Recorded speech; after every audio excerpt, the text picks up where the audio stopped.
telling your kids they can be anything in America, you're doing something wrong as a parent.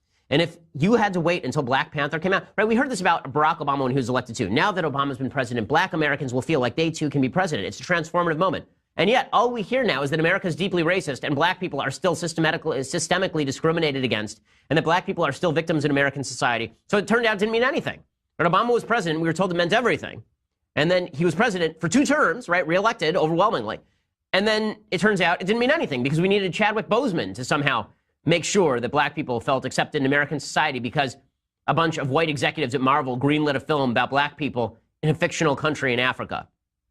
And the insanity that has attended Black Panthers, it's crazy. I'll see the movie this weekend. I hope that it's good because I'm going to spend money on it. So anything I spend money on, I hope is good. But I will give you an honest review of that. I know that's been forbidden by the media. There's actually a law that you're not allowed to give your opinion on Black Panther. Emily Lakdawala, I think, summarizes the feelings of a bunch of insane leftist white social justice warriors. She tweeted this out yesterday, and it's totally crazy. She tweeted out, quote, "So I carefully did not buy Black Panther tickets for opening weekend because I did not want to be the white person sucking black joy out of the theater.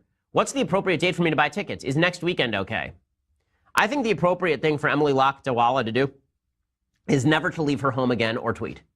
I think these would be because, honestly, you never know when you're going to offend someone just by your very presence. Like the necklace that she's wearing here, I think it's ugly. And it's ruining my white person joy today. Like, what kind of insanity is? What does she think of black people? Like, how derogatorily do you have to think of black people to think that if you're in a theater with a bunch of black people, they're going to think, that white person sitting here in a theater, watching a movie, talking about how black people are awesome.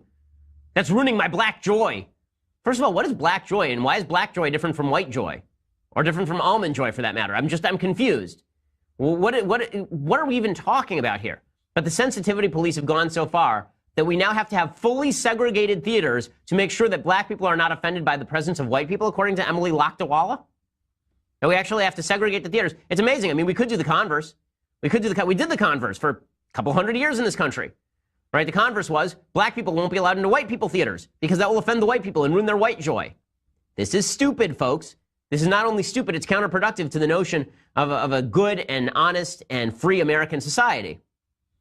And then the New York Times has run a series of pieces this week, these long think pieces about Ryan Coogler's film.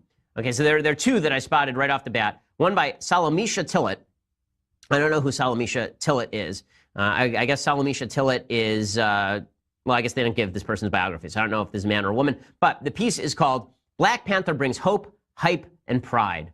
And here's what it says. It says, "I suppose neither of us is used to the spotlight," a dapper T'Challa, the Prince of Wakanda, says upon meeting Natasha Romanoff, a.k.a. the Black Widow in Captain America Civil War. A few scenes later, a recently orphaned and vengeful T'Challa, swapping his bespoke blue suit for a full-body bulletproof one, reappears as a new Marvel movie superhero. The Prince will have to live with the attention. Even before its February 16th release, Black Panther smashed box office records, beating out Captain America Civil War on first-day ticket advances and surpassing Batman vs. Superman, Dawn of Justice, to become Fandango's top-selling superhero movie in history. Great. Okay. That's fine. I mean, sure. I mean, I hope the movie's good.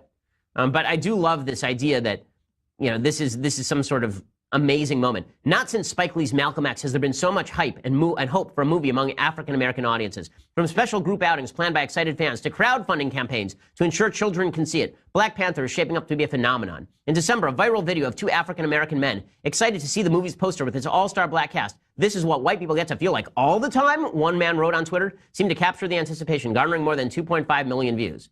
Okay, a couple of things about this. 1, Black Panther, the superhero, was created by 2 Jewish guys. And just FYI. 2, this is not what white people feel like all the time. White people don't go around thinking, "Oh, Captain America, my favorite white superhero. Oh, it's amazing. Iron Man, white superhero." And if you think like this, I would suggest that you might need to start thinking less tribally. Okay, if you spend your life going around thinking, "Oh my God, I'll bet white people feel just like this every time they see Tom Cruise in a movie." First of all, do black people feel like that when they go see Denzel Washington in a movie? I doubt it. Hey, black people, "Oh man, Denzel, now I know what it's like for white people who see Tom Cruise." I've never once gone to a Tom Cruise movie and thought, "Oh, look at that white guy, he's representing." That has never occurred to me, not one time, because that's crazy talk, and you shouldn't think like that. And so it was created by Stan Lee and Jack Kirby. Those were the 2 Jewish guys. And now Ta-Nehisi Coates has written a new series of comic books. By the way, Ta-Nehisi Coates' comic books are garbage. I've read them. They're so bad, the Black Panther comic books. So I hope the movie is much better than the comic books. But here's Deirdre Hallman. Listen to this. Wakanda is a kind of black utopia. This is the country where this takes place. Wakanda is a kind of black utopia in our fight against colonialism and imperial control of black land and black people by white people, said Deirdre Holman, a founder of the annual Black Comic Book Festival at the Schomburg Center for Research in Black Culture in Harlem. To the black imagination, that means everything. In a comic book, it is reality. And through a major motion picture, it's even more tangibly and artistically a reality we can explore for ourselves. There's so much power that's drawn from the notion there was a community, a nation that resisted colonization and infiltration and subjugation. So a few things about this. One, sorry to break it to folks, Wakanda is not a real place. It does not exist. It is just as real as Asgard. Okay, it's not a thing. Okay, number two, this idea that it's a fight against colonialism and imperial control. Here is the reason why so many people are going crazy over this. So one of the reasons people are going crazy over this is that supposedly the Wakanda, the country of Wakanda in the movie, I haven't seen the movie yet, so this is speculation based on all of the news reports.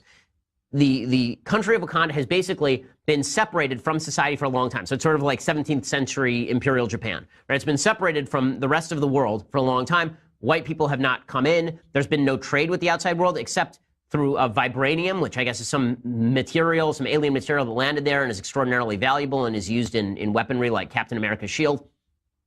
And they've been able to guard from the influences of outside culture. And therefore, according to the movie, Wakanda is the most technologically advanced country on planet Earth. It is incredibly advanced. It is filled with beautiful, wonderful people who all treat each other wonderfully. It is utopia. It is just the greatest place that ever was. And this is being portrayed as reality. The problem that I have with this is that there is no utopia for white people, for black people, for any people. It doesn't exist anywhere. There are two countries in Africa that technically have not been colonized. They're Ethiopia and Liberia. Okay, Ethiopia was conquered twice by the Italians, but was never colonized in the formal sense of colonies being placed there with Italian folks who then ruled the roost for a long period of time. Liberia was originally founded by the United States, which granted sovereignty to the local black population, and the idea was that a lot of black slaves in America who'd been shipped here against their will would be shipped back to Liberia. It was never really colonized in the technical sense. Both of those places have severe problems. Countries have severe problems. And countries that are isolated have severe problems too. Japan was isolated from Western civilization for centuries. That was not great for Japan. It wasn't great for China. This policy, North Korea is completely isolated from different countries. The idea that trade, isolation, racial unity, that these are the things you should be aiming for in a country is a really bizarre idea in a liberal order, in a new order where free movement of trade and population and money is considered a generally good thing and is better life all around the world. If you actually founded a country on the basis that it wouldn't trade with outsiders, that there wouldn't be any cultural exchanges, and that you would actually produce all you needed in-house, it wouldn't be utopia, it would be garbage. That'd be a bad country. And just because it's a country filled with black people, that wouldn't make the country any better. This was sort of the founding ideology of Hugo Chavez in Venezuela. This is the Yush ideology in North Korea. This is not a good ideology, and this is not a race-specific thing. I'm not saying Wakanda is bad because it's black or anything. That's stupid. I am saying that if your idea of a utopia is a place where there is no quote-unquote white influence, I'd like to see a place on the planet where that's a good thing. I'm just as I think I'd like to see a place on the planet where a white-only country has been a good thing with no cross-cultural pollination. Right? It's silly. The whole reason that cultures survive and thrive is because they adapt and advance thanks to technological advances they bring in from the outside. And yet this is being seen as sort of a model. And the problem is that if you're creating a racial separatist model, I haven't seen the movie yet, but if the worship of Wakanda seems to be this, right? If the worship of Wakanda is that a racial separatist model is good and that all of the evils that have been suffered by folks on the continent of Africa have been suffered because of colonialism and imperialism, that is historically inaccurate. There are a lot of reasons that countries in Africa have suffered tremendously over time. They were suffering tremendously, by the way, before white folks ever got there. There's tremendous tribal antipathy. There was lots of tribal warfare. There were people selling each other into slavery. The idea of a utopia does not exist anywhere on Earth. There is no utopia. The closest that we've come to utopia is a place like the United States where people of any race, any color, any background, any ethnicity can live in freedom together while respecting each other's civil rights. That's the closest we've gotten to utopia. And trying to build an alternative fictional utopia and then suggesting that we wish that this were a model for a country on planet Earth is silly and counterproductive. Okay, so there's my critique of Wakanda.